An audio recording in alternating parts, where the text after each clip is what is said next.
Okay, welcome back. Second hour of Gamereactor Live, and I'm joined by Bengt to discuss this week's GDC. Gentlemen, first I've got to say, great to see that you're alive. Secondly, where the hell are you right now, and what time is it where you are? What time is it? It's 11 o'clock in the morning, I think. We touched down in Boston at 6 o'clock, flew out of San Francisco 10 o'clock last night. Yeah. So it was a 6-hour flight, and then from 5 hours and 3 hours time difference. Yeah. And then directly to the conference hall where we had to stand in line with all our bags and all the stuff. The bag check at PAX isn't the place you want to start your morning when you're coming off a 5-hour flight. No. Yes.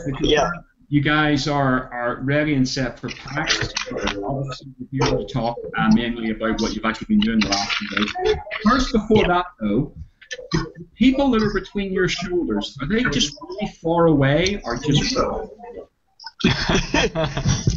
think it's a little of both. It's a little of both. Now actually they're very close and big. No, we're sitting here in the press lounge at PAX. Running off of battery on the laptop, so crossing fingers that everything. It should be fine. I've set it to power save here, so we should. Well, now it's jumped down a lot, but yeah, we should be fine for an hour. So yeah, let's just get right to the headlines then. Enough of this banter. Okay, you've obviously been doing interviews. We've been seeing them appear up on the Gamereactor as well. But for all that. Can you give us what you guys have been up to? Why the hell you're over there? Yeah, so you're breaking up a little bit over here, but I guess the question is what we've been doing at GDC. Yes. Yeah. Well, I'll throw it over to Bengt. Well, this year's GDC has been all about VR. But I'm sad to say we did not get in on the Steam VR demo. But we have heard a lot of people talking about it, and it's apparently awesome. We did get to see the hardware. We stopped by Valve, and they were nice enough to let us in and have a look at the stuff. But the demos were fully booked, and of course no one skipped their appointment to see it. So no chance of getting in there, unfortunately. The hardware itself looks pretty awesome, and we also got to see all the different renditions, all the different prototypes they've been working on since 2012, I think Valve has been working on VR. A lot of different weird things. They started with camera and camera recognition, but soon moved over to the laser setup that they have now, and then have been fine-tuning that. And it seems that a dog just walked by. But yeah, it seems that they are getting there. We have, of course, photos, and we have some videos of the hardware that will be up on the site soon. I really like the idea of the controllers that they have. Yeah. It's like these ergonomic controllers fit in your hand, and then they have laser sensors on them. They look very, very sturdy. Yeah. Question about the stations, the two stations they have propped up in that space. I haven't actually seen any shots of those. Did you get a look at those? What are they? Tiny little boxes. Yeah, it's boxes about this big. Yeah. One are going to be up in each corner. Yeah. And that hardware is free to develop for any hardware manufacturer to add to their TVs or to make in any way that they want. So hopefully we're going to see a lot of those. Yeah. Okay. Now, we saw the Steam Link as well, and the new controller. Well, you said obviously you unfortunately didn't get a chance to go hands up. Well, should I say hands off? Try out any of the demos.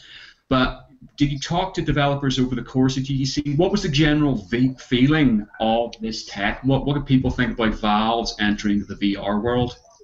It's interesting. We talked to many developers, and we talked to many VR developers as well. Everyone is very excited because this is, the feeling is that this is the next big thing. This is the next big change in the industry. This is something that everyone has to adapt to. I talked to one developer who had actually, this is like hearsay, but he knew some of the people who had worked on one of the demos for the Steam VR. Apparently, if I got it right, it's some of the people who worked on The Room. Fireproof games. Yeah. So and they were just extremely impressed with what Valve had been up to and that hardware. We also talked to Lorne Lanning, the Oddworld creator, he was up in arms about VR. Yeah, very passionate. And he talked about this part of the demo where you're standing up the ledge of a skyscraper looking down, and he just couldn't make himself step out, even though he knew he was in a room. Yeah, physically he knew there's floor in front of him, he's perfectly safe, but his mind was telling him, no, you're 60 floors up.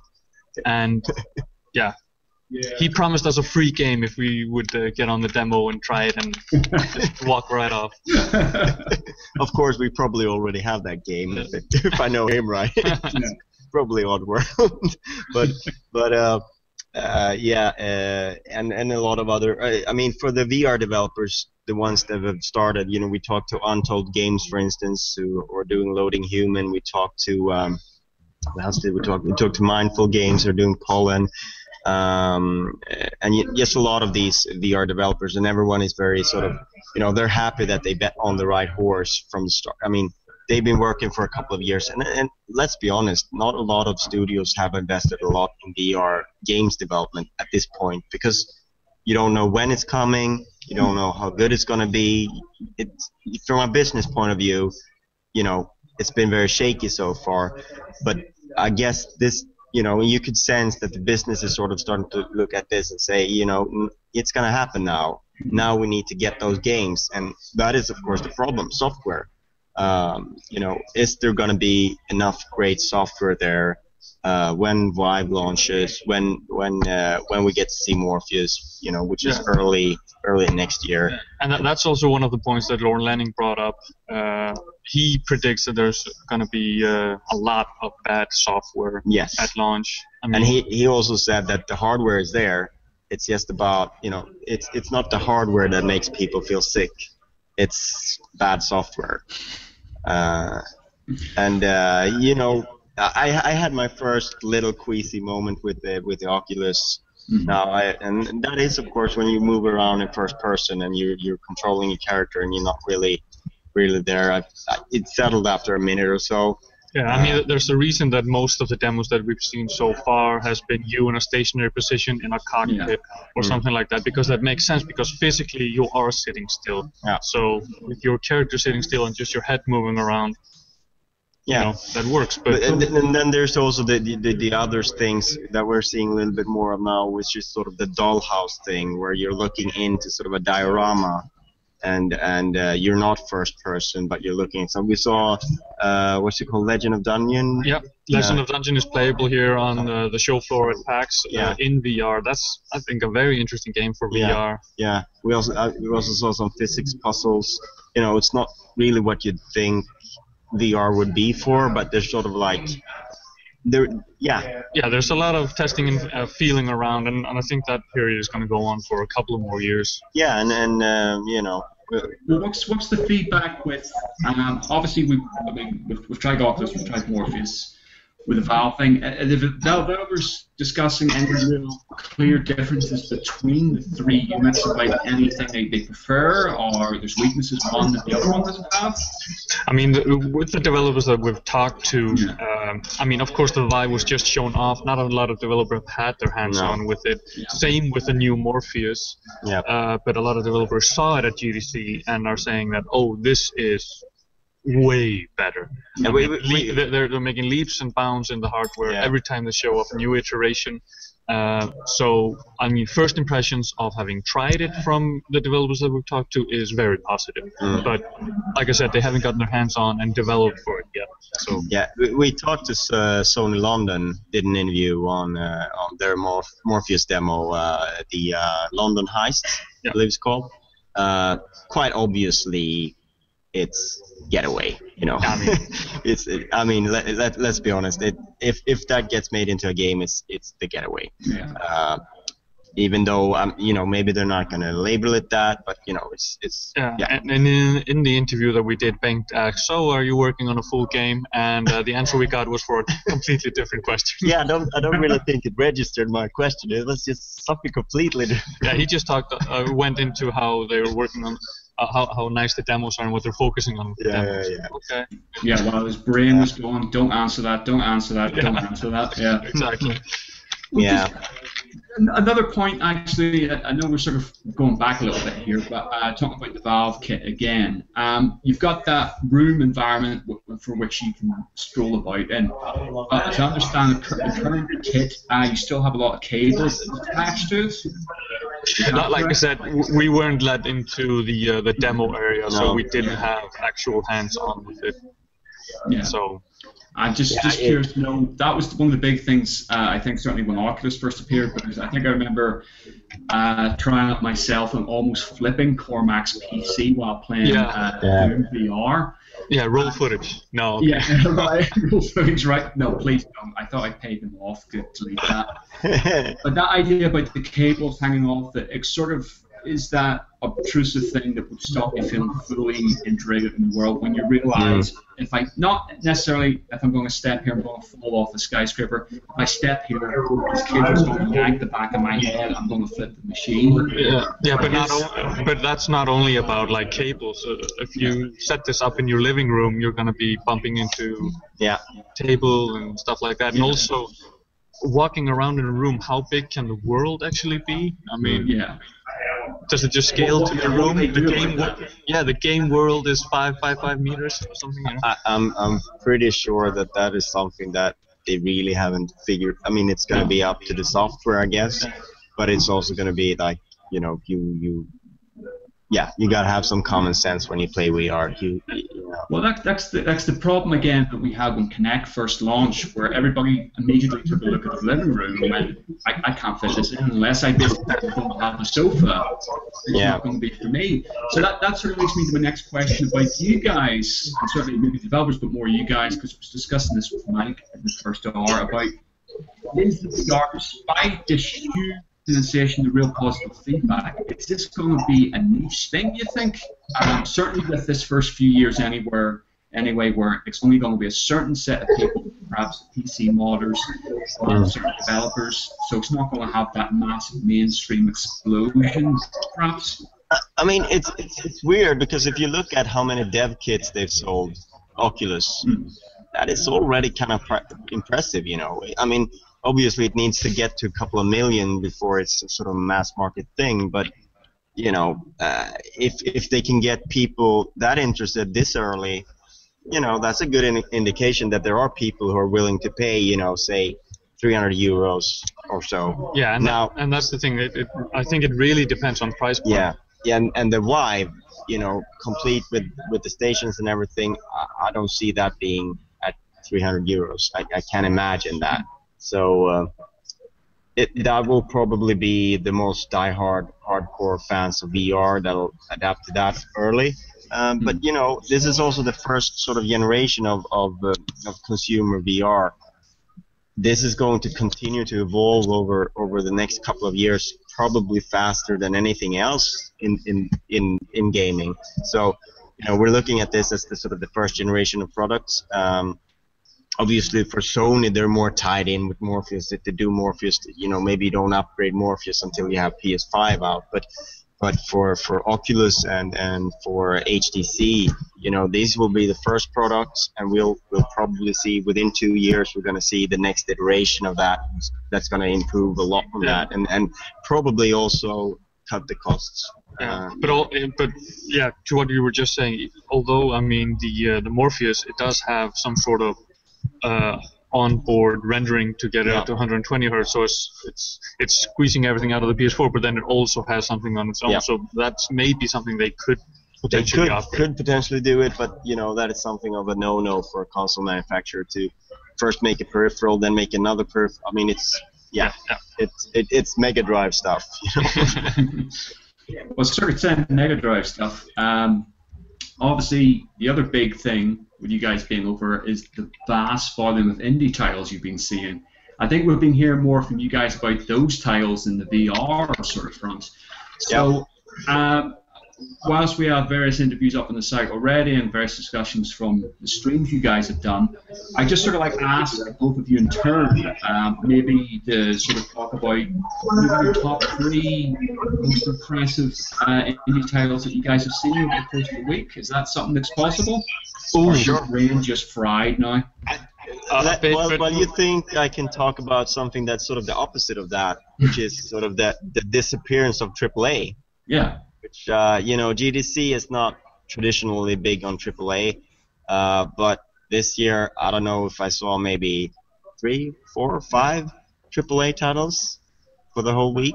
Mm-hmm. And PAX East is not a lot different. It's Overwatch has a huge booth. Square Enix are here with Final Fantasy and a few other games.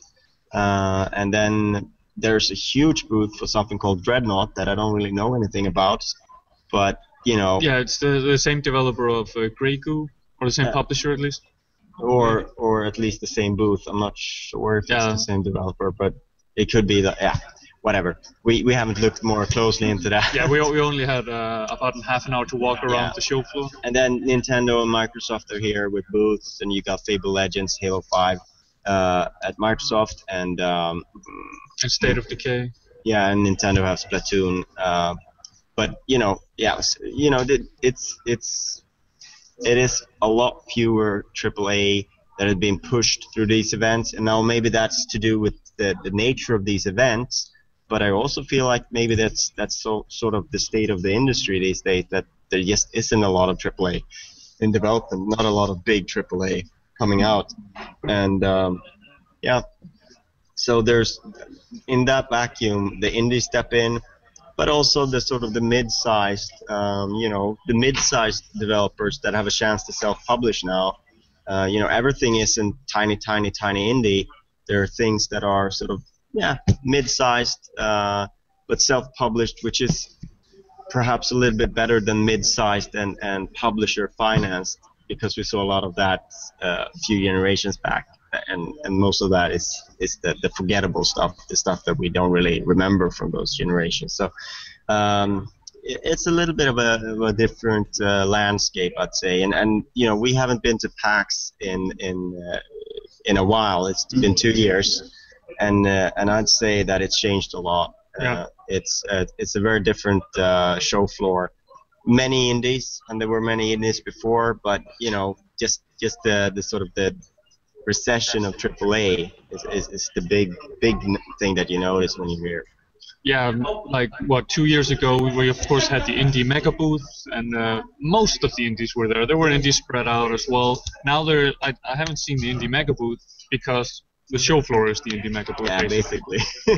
I think there's like 75 developers in the indie mega booth. Yeah, I mean, we were walking on the show floor, and another thing is we were walking on the show floor and saw, oh hey, a big Capcom booth, and we walked over, let's see what games they're showing up, and it's a huge store. There's a bunch of. They're only selling merch. Yeah, this is of course is a very consumer-heavy show. Yeah. A lot of. But I mean, they've just released Revelations 2, and they got Ultra Street Fighter that they could set up maybe on PS4 or something. I mean, they could potentially have games there. Instead, just a store and a food truck. Yeah, a food truck, sort of a Monster Hunter caravan thing. So very different, and you got the usual big name indies that are here with their own booths. Behemoth are always here. They got their own sort of custom made arcade machines to show off Game 4, and I was surprised also to see Supergiant Games here, but they're not showing anything new. It's just Transistor and Bastion still. And merchandise store. So some of that is of course just keeping in touch with your fans and enjoying the show basically. BioWare have a huge the BioWare base where they touch base with their fans. They're not really showing anything new, but they have panels of their own and talks and stuff like that. But yeah, I think the number one draw here at PAX in terms of big games is Overwatch by Blizzard. Yeah, it's playable. It's playable. Plenty of stands. And right now, actually, I think it's just about to close. Is the big Blizzard panel where they're talking about Overwatch, Heroes of the Storm, and Hearthstone. But yeah, no Hearthstone or Heroes of the Storm in the actual Blizzard booth on the show. It's all focused on Overwatch there. Yeah. What else can you give us an overview of all about what you guys are actually going to be up to over the next few days? What you're seeing? Can you talk about that at all? Well, we can talk a little bit about that. We have. Well, should we try and list our indies first? Oh yeah, let's go back to that. So we don't top 3 indies that we saw at GDC. The question you asked 15 minutes ago. I would say number 1 for me was Cuphead. It was also one of the only ones that I actually got to play for an extended amount of time. We stayed at the ID at Xbox event until it closed, and then a little bit longer. Let's revise that statement a little bit. It's not that we got to play; we stayed and played. Stayed and played. Yeah, we were out there at the event. We were supposed to be there from 4 to 6, but then they was a soft close, so it's actually closed at 7. We left at 7:30, I think. Yeah. So, yeah. Yeah, but I got to play. Detail the game. What's it about? Yeah, so for those of you that don't know anything about Cuphead, first of all, there's an interview up on the site now that you can check out. It is a kind of a Contra / Mega Man style in gameplay, but in an aesthetic style, it's like 30s cartoons. Think like Steamboat Willie or old Mickey Mouse, like original Disney. So the aesthetic style is very appealing and very unique, and of course it's hand drawn with pencil, and then it's just a work of art. The game looks absolutely smashing. It's funny because everything is hand painted. Yes, they use the exact same techniques as they did back in the day, and basically these two brothers who are working on it,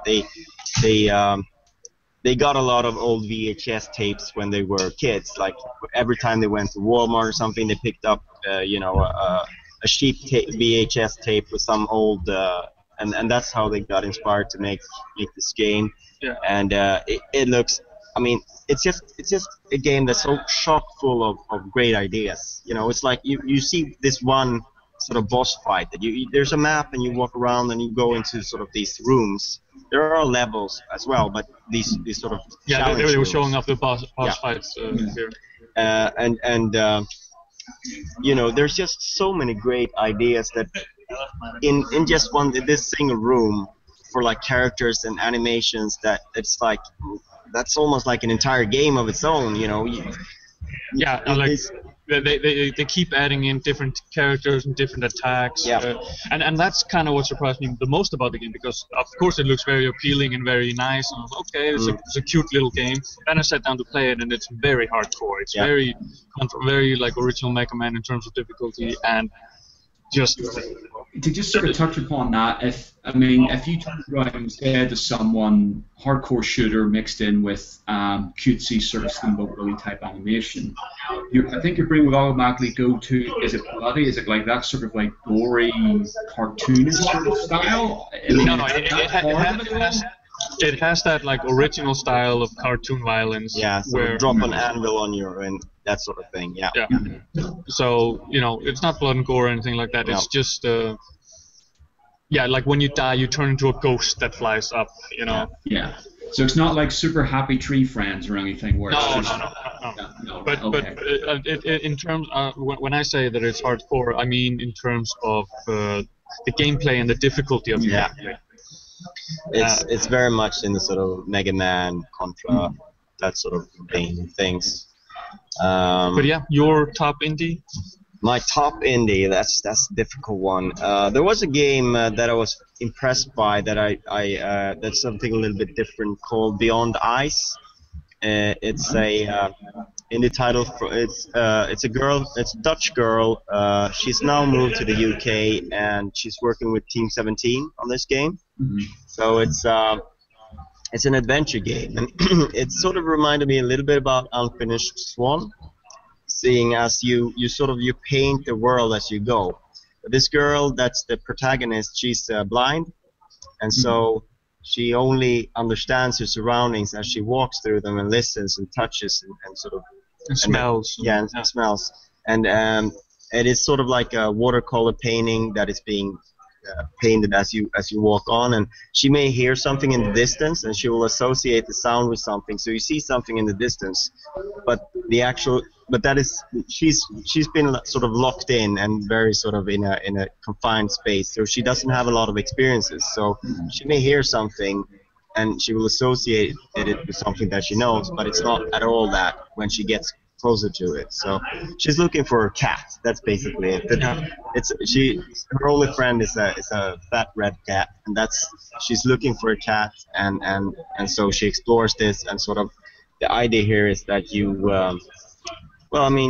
sort of teach her to be more daring, to be more live the world. Very beautiful game, and very very interesting part of the gameplay is that because she is blind, she will sometimes hear something and think that it's something, and that will be displayed visually, but then when she gets closer it's actually something else. When you actually get up and you touch it, it's not a bird, it's something completely different. It's plain. Yeah. So just to go into a little bit more detail, what is the art style like in that? It looks like a water painting, so watercolors, very sort of soft things. Yeah, the whole world starts out white, and then as you walk through, things will pop up visually as like painted in. So very particular style. Do you think that was the most unique game or the game experience you saw over GDC? I wouldn't say most unique, because there's some crazy stuff. Basically every stand had something, Yeah. Just bonkers. Yeah, I mean, we were at the Media Indie Exchange, which is a special event where I think it was 48 indie games that were there, and there's some stuff with like robots and stuff, barely video games. So like physical robots. Yeah, not robots in the game, but actually robots that are moving around the room, and things like that. What else did we see that was funny? I mean, of course, throw trucks with your mind is here yet again. That's here. Where you put on a sensor on your head, and then when you think, it'll throw stuff in game. Like that. There was also, what was the name of the game with the heart rate monitor? Oh yeah, we played a game called Nevermind. It's a sort of an atmospheric first-person horror game that uses it measures your heart rate. Right. And so if you're excited, the screen flickers, and it becomes like grainy and will go completely black if you're like completely. So you have to sort of learn to steady your pulse and sort of relax in order to be able to progress in the game. So it's sort of like it's a two-part thing. Like it's both a sort of survival experience kind of game, even though it's maybe not enemies and stuff. It's more like one of those experience horror games where, and then and the other part is that it's sort of therapeutical, like you will learn how to control your stress levels and that sort of thing by steadying your heart rate. And they're also going to be making that game for VR. They're going to have to change some like gameplay design and game design and stuff to fit it to VR, but they're working on it. They're very much thinking about how they can scare you more with VR games. So I think I'm gonna jump to my second favorite game at GDC to move this along. League of Dungeoneers. Guild of Dungeoneers. Sorry. Guild of Dungeoneering. Actually, the only Irish game that we've seen so far. Alright. When you say Irish game, you mean the developer's Irish, or yes, it's an Irish theme to it? No. It's they're from Ireland, and it's actually a. That's also one of my favorite ones. I got to play it a little bit. It's a very, very nice idea. Yeah, it's a very interesting take on the roguelike genre. Yeah. Where instead of playing the character, you're building the dungeon around him. It's kind of like what's the name of it? Like that old plumber game where you need to set the pipes because you get certain sets of pieces and you need to set them down to get to the final boss. And you need to place monsters in strategical places so that it will go and fight it and then claim gold and level loot up and get loot and level up and stuff like that. But you don't want to put too difficult monsters because then he'll die because you're on his side. Yes, you're trying to help him along. And very very neat art style. Yeah, and the combat system is very interesting. It's like a card-based combat system. So you play cards with different attacks. They're sort of randomly given to you. Yeah. And what I like about it is that it's not just +1 attack or +2 attack. There's also like cards with +1 attack and 1 magic defense. There's a so you have to really be strategic when you play the cards. Yeah, you need to look at the card that the enemy is playing, and then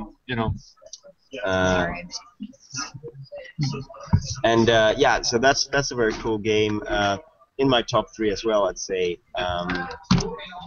Another game that we saw at that versus Evil place was Armicrog, the stop motion animated claymation game. Yeah, they don't want to call it claymation. Oh.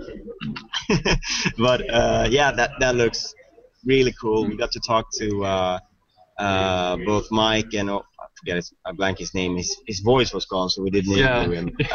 But the makers of the Neverhood, and they showed us a little bit about the models that they used, and we actually got to play around a little bit with the actual models that they used to film the game. Of course they film it frame by frame, every animation, so it's really a work of love and art. That sort of game. So. Yeah, and then it's like a point-and-click adventure game with a simplified inventory system. Very sort of straightforward, but it still sort of looks like it's gonna take a little bit of thinking to get through it, because it's not as in. I mean, they have this system where it's basically you pick up things and then you point on something and it'll automatically choose. Basically, if you have the correct item to interact with something to solve the puzzle, it will use it automatically. But you still gotta find it and pick it up, and then there are some more intricate puzzles that they kind of teased, but it didn't really show. Yeah, and then you are this astronaut who's crash landed his plane. He's got his little dog with him, Beak, and he's a blind dog, but you will at times sort of split up and control the dog and do certain things that you wouldn't be able to do as Tommy Knott, I think is the main character's name. Very cool looking game, and it was kickstarted, and now it's coming out. Were they fairly close to coming? Yeah, I think so. I think summer or something. Yeah. So many interviews that we've gone through, I can't remember really. Release dates are just flashing before my eyes. I think the third game on my list, it's very hard to choose, but I'm gonna put Axiom Verge on there. I didn't get really that many minutes with hands-on. I think it was like 3 minutes total before I had to run up to film another interview.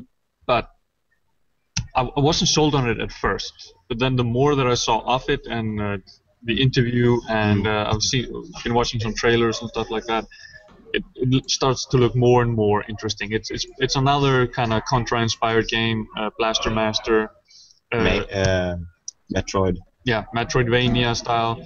But what it does is, on top of those core game mechanics from those games, it also incorporates glitches. Because back in the day when you had the cartridges, there were glitches where you could go outside of the world and, the ROM would try to render something. It's actually a mechanic. Yeah. Now here it's a mechanic. I heard during the interview you did with him, Bengt, you mentioned the Metroid thing specifically about the glitch, and so that's incorporated into the game itself. Yeah. So that actually looked really, and it has what seems to be a fairly intricate story mode as well. Which and this is one of those fascinating games where one guy has worked on it for 5 years, and it's finally coming out later this month, I think, on PS4. Yeah. So it's really a labor of love, and this is it's very different when it's one of those games where you can tell this is a huge chunk of his life that he spent working on this game alone, you know. Yeah. So and as he answered your final question of the interview, like how does it feel finally getting the game out? And he's just a relief. yeah. You have a third one you want to mention? Well, no, I've sort of mentioned 3, but I can mention another one, I guess. You gotta think a little bit about that. Meanwhile, I'll go for an honorable mention. I believe I can say that this is an indie game because, well... Yeah, I think it is an indie game. It's Bombshell, which I have talked about already in the update that we have up on the site, but that looks like it's going to be a lot of fun. Yeah. Well, there you go. I mean, just I guess while Bang's ruminating about what a potential other game is, you stand time with you saying about you're running back and forth between interviews, but there's that many indie games out there, and certainly I remember this from E3 and Gamescom last year. For you guys, particularly being on the floor there and running past so many titles, what is it about an indie game that would catch your eye? Is there a particular thing that just suddenly strikes you as I'm interested in that? Because there's so many different games out there, it's harder and harder to get any traction on coverage of the game. So what do you guys actually look out for while there? Should we be honest here, or should we make something up? We're always for the honesty. Okay. Well, you know, the thing is, when you just walk past, it is all superficial. It has to look different. It has to look good, and that is what will catch our attention. And also, like, if it's called something other than, you know, there are certain words that are being overused in game titles a lot. You know, you're probably not going to get us with like legend or castle or sword of something, or, you know, that's probably not going to be enough to get our attention. Then you have to have something that looks really, really cool. But yeah. And what also helps is if you have a lot of people around the booth playing and laughing and having a good time, then it's okay. But you don't see any of that No, but of course it's also like you know, size and the number of people there.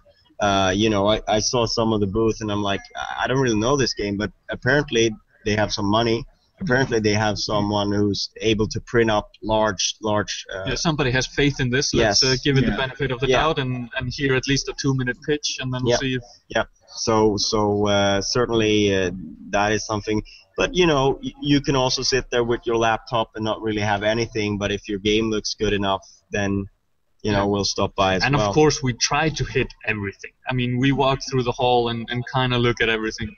I mean, I would hate to miss a game that I later find out is like that I really like later on, and it has been at a show. So we look at everything, but, you know, the sort of the criteria for judging is like, you know, maybe I look at it 10 seconds, and if it doesn't sort of strike me as something that I'm interested in, you know, maybe I'll just pass it by. So it is unfortunately a superficial game. This show floor action, but, you know, we also make a lot of appointments ahead of time, and then you have a little bit more, you know, you can research a little bit and look into things. So most of the things we do is research ahead of time, and then we will know what we're looking for, and we'll have some idea. But for the things that we're just randomly trying to hit, you know. And then of course I don't know if I really should say this, but sometimes people walk up, and if we have a couple of minutes, well, you know, they're yours. You know, but I certainly wouldn't encourage it because it's somewhat intrusive. But I would say that we have done a lot of interviews over the years with developers who have been a little bit brazen and walked up to us and said, "Hey, you got a media badge? Do you want to do something?" And, you know, if we have the time, we absolutely will, because you know, show a little interest in getting an interview, and that goes a long way as well, because you know, that's what we're here to do. And if people are accommodating and you know, welcoming, then, you know, all the better for us. So you know, that is also one way to do it. Absolutely. That answer your question? Did actually, it did. Yes. Yeah. I'm just struggling to think now. What if you come up with anything, Bengt, for another honourable mention for games that have impressed over the week? Maybe I should mention Steam World Heist. Yeah. I really like that game. It's sort of a, if you will, you could call it almost like XCOM turned on its side. It's a side-scrolling game, but it's sort of turn-based tactical. And of course the benefit of that is that you have a sort of, the aiming mechanic is much more intricate, and you can bounce shots off ceilings and walls and things like that to hit enemies in this 2D environment. So it's set in the same universe as SteamWorld Dig, so it's got these Steam bots and everything like that. But yeah, very interesting little concept. Got to play about maybe 15-20 minutes of that. Early part of it, and it's you know, it's got that little something that's very interesting, and Stands out. yeah, That was very beautiful.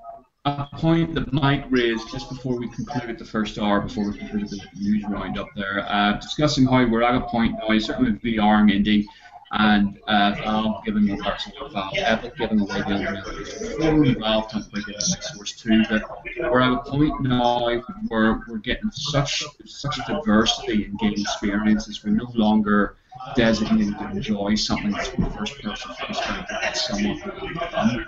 We're seeing such a range of things that it just feels like a real golden age. Awful to use a cliche term like that, but we're at a point now where we're getting such a variety of stuff that it's absolutely fantastic to see. Do you guys, from being at the forefront of these events, do you guys feel the same way? Do you think that's the spirit of turning up on these shows, turning up to these events now? That's a long question. Let's see what we can come. I don't get the feeling that we're at the golden age right now. It's more like, you know, that there's the sense of something big is going to happen. You know, something major is going to happen, and I think part of why it doesn't feel like a golden age is because, you know, there's not the kind of cash thrown around at these events as during the sort of the last big golden age, where you know, talking maybe 2005, 2006, around there, maybe a little bit later, 2008, 9, 10. Also, you know, a lot of money was being thrown at, you know, great displays, great, you know, shows, sort of the things that sort of show us that, like, oh, everyone is doing really well. That's not really the case at these shows. There's not that sense. I mean, if you look at GDC, like, it used to be a lot more like on the street, you know, things going on, and food trucks, and you know, just a lot of these sort of these silly things, but that's sort of for the it sort of wraps the event up and sort of makes it feel a little bit more important. There was basically none of that at GDC this year, and I think PAX also a lot less of that. If you walk in the main entrance of PAX East this year, there's no giant statues of any gaming things or anything like that sort of focus point that what we're used to seeing at the entrance. So I mean, it's difficult while you're here to describe it as a golden age. I think for gamers it may be a golden age because we're getting a lot of different things and a lot of diversity. And that's a point that I wanted to raise, is like in terms of superficial conference stuff, it may not feel like a golden age, but in terms of output of game experiences, I would say it is. And the diversity. And diversity, and that comes with well, what has been referred to as rise of the indies. It's just a huge indie wave, never ending. It is also sort of the rise of the creative. You know, there are so many more creative voices that are being allowed to be heard. You know, if there's only big games, then there's so many fewer voices that get to be heard. Now there's a whole wide range of voices that have a voice. They have a chance to sort of make, this is my game, like this is what I want to make, and it's completely different from everyone else. But you know, I can make it and I can put it out there, and there is a chance for me to sort of be big on Steam or PSN or Xbox Live or whatever. You know, there are avenues. Yeah, and of course, the couple of things that have brought that upon is, for one, the digital distribution platforms with Steam and stuff, but also what we've done a lot of. We've been doing a lot of Academy interviews, talking to a lot of Unity developers and stuff like that. And one thing that has been easing up production is the free engines, how easy they are to use, and you can get on and you can start building something without great programming knowledge. You don't need to build everything from the ground up. I think that is one of the important changes now, and say 20, 30 years ago, when there was also a lot of sort of singular voices making their games. When the video game culture started, it was all about indies, people doing their games from garages, etc. But at that time, you had to be a programmer. You had to know how to make a game. Today, you can have any sort of knowledge, because the tools and the engines are there. If you just take the time to learn a little bit and to sort of watch tutorials and get into it, you can start making your own game, and that is what a lot of these indies have done. They're not all programmers or you know, have any sort of education in that sense, but they've sort of taken the time to learn it themselves, and they had an idea, they have a you know, something they want to create, and I mean, and I think that's going to be even bigger going forward, now that, well, they've announced that Unreal Engine is now free. Royalties that you have to pay if you go commercial. Source Engine 2 free. That's free. And that's they haven't talked about royalties there. No. And Unity 5 completely free, no royalties. Yeah. So, yeah. I mean, the game engines are more powerful. There's Game Maker and things like that. There are other things as well. But the game making engines are more powerful than they've ever been, and readily available. Yes. Yeah. It's this whole thing about the democratization of game development. So that is something I think it's hard at this point to see exactly where that's going, but I can't imagine that is ever going to sort of go back or revert. It's just going to get even bigger, and we're going to see even more. I mean, that's the thing, you know, we're talking about a video game development has sort of been locked to a couple of continents so far, pretty much. You're getting more continents involved as well. You're getting completely different perspectives, and you know, just imagine, you know, all of India, all of Africa, all of South America. I mean, we're seeing some games from South America now, but and like the interview that Gillen that I filmed with you at GDC with the Iran Game Foundation. I mean, this is stuff that we haven't really. Yeah, I mean, we've seen over, let's say, the last decade or so, we've seen Eastern Europe come very strong in video games, and it is, you know, I would expect other regions to be, you know, coming to the forefront just as well, and you know, maybe the first maybe the first 10 years is going to be a little bit of a struggle, and then, you know, eventually we're going to get to see you know, really great games come from these regions with completely different perspectives and new ways of looking at this medium, and you know, that is very exciting, and you know, expanding what video game culture is. Yeah, more voices. Yep. Well, long question, but a very long answer, basically. So, works both ways. Well, yeah, I'm impressed with us having actually this much to say this late in the day. We are a little bit coherent, you know. Well, what happens is what people are going to see when this stream ends. You guys are just going wilt like flies. Right? We're just running on hot air right now. Yeah. But we're going to see the Behemoth next, so that is actually an appointment that I'm looking forward to a lot. So yeah, Game 5. We can't go to sleep quite now. So. I was going to ask that because we've got a few minutes left. What's the game plan for the rest of the day for you guys then? I'm gonna dial it up here and see. Actually, for PAX we don't have back-to-back appointments like we did at GDC. It's more relaxed, and we're gonna hit more indies sort of spontaneously. But today we are going to see the Behemoth for Game 4. We're gonna check out the game called Jotun. We have already checked out Not a Hero from Roll7, and those lads have been very busy. Oli Oli launched just the other day. Oli Oli 2, I should say, and Not a Hero is coming out early May. So yeah. Yeah, they said they're basically done. They're gonna find some sort of mattress and just die on it. So I'm sure not before having a few drinks first, though. Yeah, we're also gonna see a game called Mayan Death Robots later today, so that's exciting. Yeah, but yeah, over the week we're gonna see, we're gonna touch base with Blizzard on Overwatch. We're gonna talk to Obsidian. We're actually gonna do an Academy piece with them. So for those of you who subscribe to Academy, we're gonna have a little chat about their ways. Yeah, what else? You got the new game from Compulsion Games, We Happy Few. It looks really nice. We're going to talk to Harmonix and hopefully talk a little bit about Rock Band 4. It's here on the floor. So and Amplitude. Amplitude is here as well. And we're going to talk to Clay about Invisible Ink and Don't Starve Together. And, well, there's a bunch of other interesting games that we're going to hit up. And then, of course, we have an appointment with Blizzard on Overwatch. Yes, I think I mentioned that. Well, it sounds like you boys are going to be busy for the next few days anyway. I think that's really just us, unless there's something that I have somehow not pulled out of the air.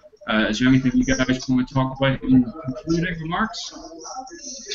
No, not really. Just for people to stay tuned to GRTV on the website, and I'm uploading whenever I get a decent internet connection, and the guys back home are chopping it up and putting it out there. Yeah.